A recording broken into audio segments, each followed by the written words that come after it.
शमीशान निर्वाण रूपम विभुं व्यापकं ब्रह्म वेद स्वरूपम।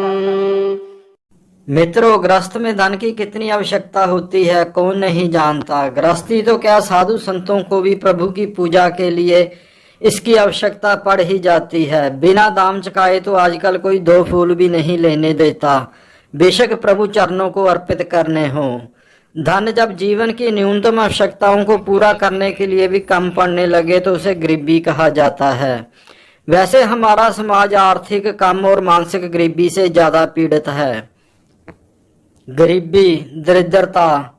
चलिए एक किस्सा लेते हैं। द्वापर युग में श्री कृष्ण और सुदामा एक ही गुरुकुल में रहे, एक ही गुरु के पास पढ़े। मित्र वो जो हृदय में वास करे वो मित्र बने। धर्म त्याग, समाज के लिए समर्पित ब्राह्मण सुदामा आर्थिक तंगियों से जूझ रहा था। वहीं क्षत्रिय धर्म का पालन करने वाले श्री कृष्ण जोगेश्वर श्री कृष्ण राज्य भोग को प्राप्त थे।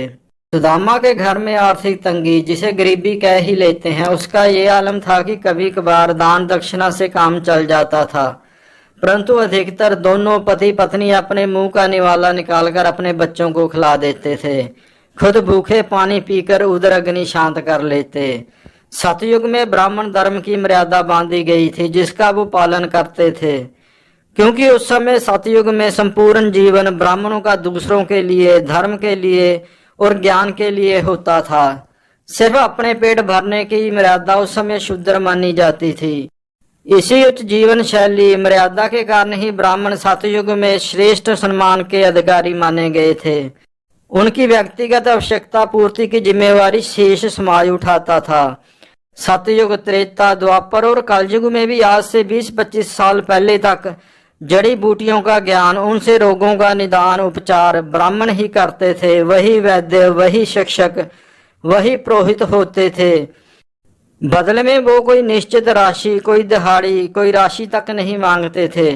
बस जो इच्छा हो, जो उचित समझो दे दो, इतना ही कहा जाता था। अक्सर समाज के अधिकतर लोगों के पास धन कहाँ होता था। गरीब धन न दे सके तो वैद्य को दवा दारू के बदले वो 2 लौकी अथवा 1 आध कद्दू देकर उसका शुक्राना कर देता था। पर इससे तो दुनियादारी नहीं चलती। सुदामा को भगवान श्री कृष्ण मिल गए। उनकी हर तरह से कृपा बरस गई थी सुदामा पर आप क्या करें, गरीबी से कैसे लड़ें। प्रथमा तो सुदामा की तरह ईश्वर भजन का मार्ग है, पर हृदय में पवित्रता कहाँ से लाओगे। ईश्वर की कृपा पानी है तो ईश्वर को छलना, उसे धोखा देना छोड़ना पड़ता है। पर हम आप तो स्वयं को पता ही है, सबसे श्रेष्ठ और सरल सीधा मार्ग तो यही है कि निर्दोष मन से सदा ही ईश्वर को भजते रहें और जो काम धंधा नौकरी कर रहे हैं उसे ईमानदारी से करते रहें। आपके लिए जो भी श्रेष्ठ होगा आपको मिलेगा, उसका श्रेष्ठ ही आपको मिलेगा। याद रखें, निर्दोष मन से प्रभु का नाम सिमरन पिछले जन्मों के जानी, जिसे हम प्राप्त कहते हैं, नीच कर्म, उनका भी फल मिटा देता है। पर हमें ईश्वर की शरणागत होना ही सबसे कठिन लगता है।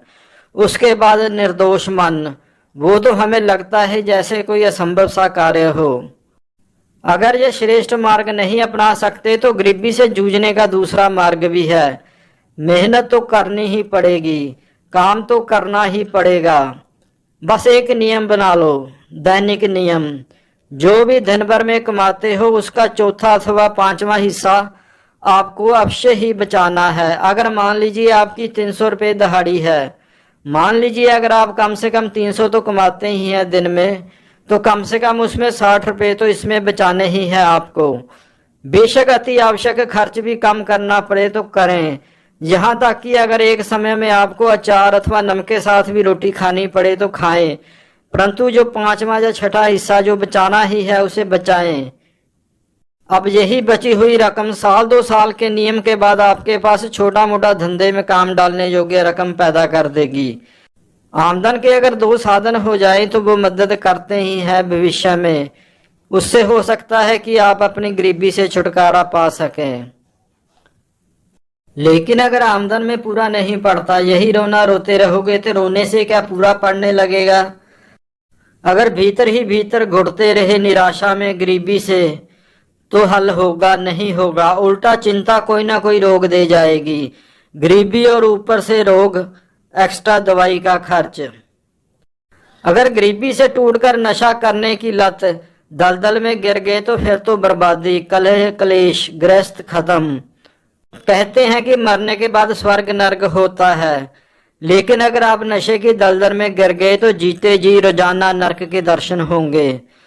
नशा करते वक्त हो सकता है कि आपको पाल दो पाल 1-2 घंटे के लिए स्वर्ग में होने का एहसास हो, लेकिन उसके बाद और आपके परिवार के लिए, पूरे परिवार और बाकी समय बाकी समाज के लिए आप बस एक जिंदा नरक की तरह होंगे। ऐसा नहीं है कि आपका परिवार ही नरक भोगेगा, आपके लिए भी बाकी जिंदगी एक नरक के समान ही होगी।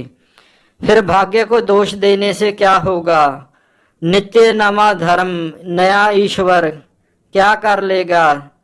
टेकते रहो कब्रों पे जाकर माथे की शायद कोई चमत्कार हो जाए, लेकिन चमत्कार नहीं होता। अपने कर्मों के लिए खुद ही जूझना पड़ता है।